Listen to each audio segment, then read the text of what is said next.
All right. Hello, YouTube world. It's Zach Young here with another poker training video. Right now, I'm in the midst of make that seven, $1 sit and goes. And I don't have Hold'em Manager 2 running, which I probably should. Don't know why I don't really. I could open it, but we'll just leave this blind for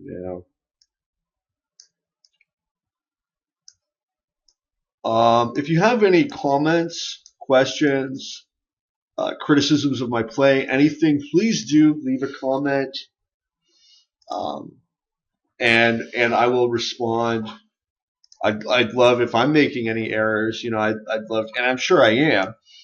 Everybody's understanding of poker is imperfect, so I'd love to hear your feedback. Love to hear from you. Here I've got just 5 times on the big blind, no, or on the button with an ace, no antes. So I think this is pretty much a no-brainer shove. Uh, I've never really gone into the math there, and I've heard that again. I think a pretty standard shove. If Kiki opens, I think it's a good decision. I'm pretty short, and my hand does have some showdown value. Probably not going to get him to fold. 3 pay. So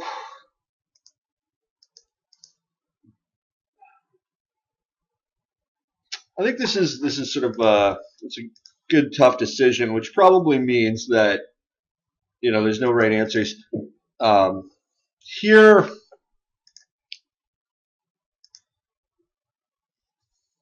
this if I was deeper, I think I would like more here. I could bet. This guy's checked to me.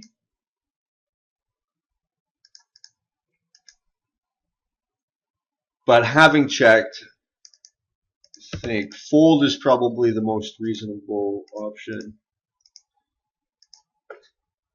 So 9875 Omaha High. I've got a lot of connectivity. I'm in bad position and I'm short. It killed the flop there, so maybe I should have. Here I open almost pot, a little under pot, 15 chips under pot. I get mega 3-bet, and I think he's probably got ace king 2 or like tens. You might think like aces or kings would, or ace 10. You might think aces or kings would 3-bet smaller, possibly even trap, try to get some other people in the pot. Queen 9 with an open limper. I guess I'll just toss it. I could see completing there. I could see jamming, although I don't think I'm going to get folds very often. And I think it's a good question. What would I call with here as a minimum? I think I would snap call ace 10. Did he show? I think he might have showed, but I don't really have time to go check. So pretty short here. Going to be looking for spots to shove, maybe take down the antes. And I'm going to suit an ace with 10 big blinds left, no antes in the middle. I was open folding anyway. It's nice having aces in Omaha when you're very short stacked is a nice situation. So I can 3-bet all in here.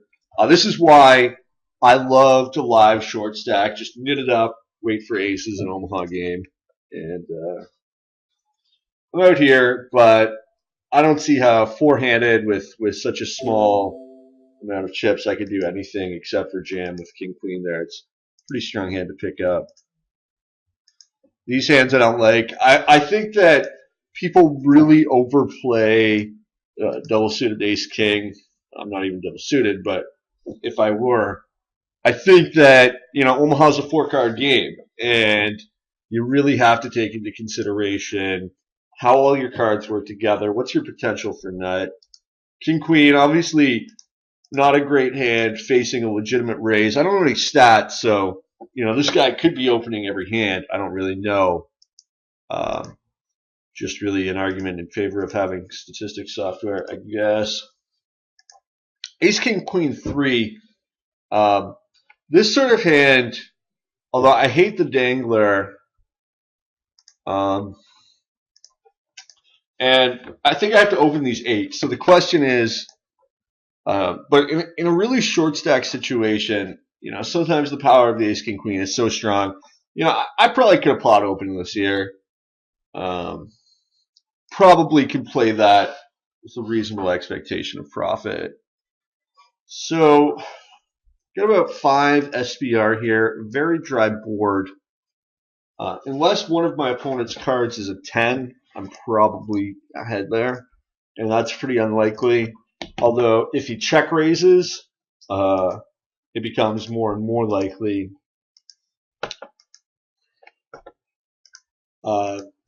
Those sort of situations where you've got pretty strong, mediocre hand, sort of a contradiction there.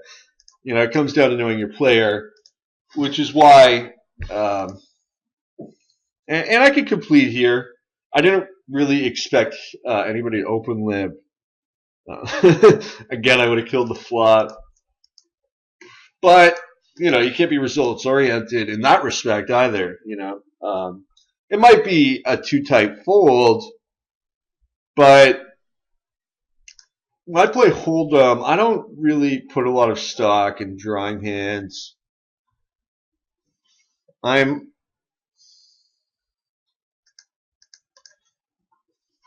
pretty short versus these two. Stack sizes are pretty short versus these two. So I didn't want to give the big blind good odds to see the flop. That's why I opened for 4 times there. If they were all 1,500, I'd just shove. But little Ferbs is kind of deeper.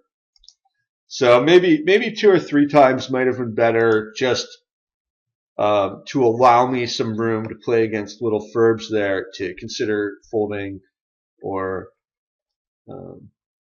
maybe even inducing something from him. Here, getting 3.5 to 1 with another 20 effective. I'm going to have to make 600 every time I flop a set, roughly, maybe a little more to call. And it's going to be about the pot, so I could see potted here. Is he really limping with some sort of combination of 3-4? I could see. I timed out. I think it's close. I think small pocket pairs, though they can be very profitable, you can also be throwing away chips when you're trying to take flops with them. Although that situation, I think I was leaning towards a call. Here, I was going to shove myself, but now I think I'm just going to go ahead and fold. Gap concept. I'm going to be ahead a decent amount of the time. This is most people will view this fold as too tight, and they could be right. They're probably right. Here, aces obviously going to open it. One thing I don't like to do is necessarily when I've got aces, especially when you're deeper in Omaha, is to play my hand in such a way so that people know I've got aces. Often I'll take very passive lines with them, very tight lines with them after the flop, sort of just calling, flatting pre. When I'm talking about situations in cash games when you're deep, because if you can only get in like 5-10% effective, and your opponent knows you have aces, well, what are you going to do on all these connected wet flops where your opponent's just going to play very well against you? So